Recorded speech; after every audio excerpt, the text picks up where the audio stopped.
কিয়েভের বাতাসে এখন সাইরেনের শব্দ। কিছুক্ষণ পরপরই এ শব্দে ভারী হয়ে উঠছে আশপাশ।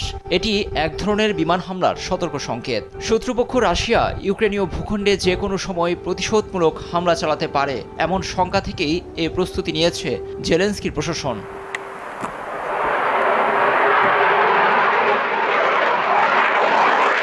এই বাস্তবতার মাঝেই ফের রুশ ভূখণ্ডে বড় হামলা চালিয়ে বসল ইউক্রেন। প্রথমবার রাশিয়ায় দূরপাল্লার ব্রিটিশ স্টর্ম শ্যাডো ক্ষেপণাস্ত্র নিক্ষেপ করেছে জেলেনস্কির বাহিনী। যুক্তরাষ্ট্রের তৈরি দূরপাল্লার ATACMS ক্ষেপণাস্ত্র হামলার একদিন পরেই এমন ঘটনা, যেখানে নিজেরাই হামলার শঙ্কায় থাকা সত্ত্বেও উল্টা এ ধরনের ক্ষেপণাস্ত্র দিয়ে রুশ ভূখণ্ডে আক্রমণে কিছুটা অবাকই বটে বিশ্ববাসী। ইউক্রেন সীমান্ত ঘেঁষা রাশিয়ার কুর্স্ক অঞ্চলে ক্ষেপণাস্ত্র হামলার ব্যাপক শব্দ শোনা যায়। কমপক্ষে 14টি বিস্ফোরণের খবর দিয়েছে একাধিক ব্রিটিশ গণমাধ্যম।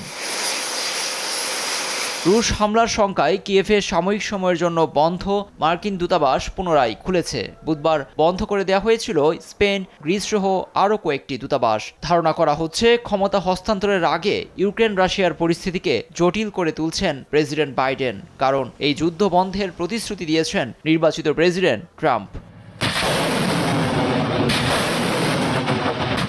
এখানেই ক্ষান্ত হয়নি বাইডেন প্রশাসন। রাশিয়ার বিরুদ্ধে যুদ্ধে ইউক্রেনকে এবার অ্যান্টি পার্সোনাল স্থলমাইন ব্যবহারের অনুমতি দিয়েছে। দ্রুত ইউক্রেনের কাছে পাঠানো হবে সেগুলো। যুক্তরাষ্ট্রের প্রত্যাশা, এগুলো ইউক্রেনীয় ভূখণ্ডে শত্রুর আগ্রাসন প্রতিহতে ভূমিকা রাখবে।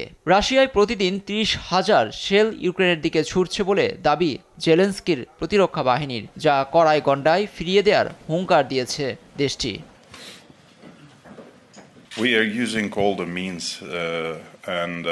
রাশিয়া আমাদের দিকে প্রতিনিয়ত হামলা চালাচ্ছে। প্রতিদিন 30,000 শেল আমাদের ভূখণ্ডে ছোড়া হচ্ছে। আমাদের দেশের মানুষের জীবন দুর্বিষহ করে তুলছে। তারা যেন আমাদের ভূখণ্ডে আর ঢুকতে না পারে এবং পিছু হটে সেই চেষ্টা চলছে। আমরা আমাদের জনগণকে রক্ষা করব, এটাই স্বাভাবিক।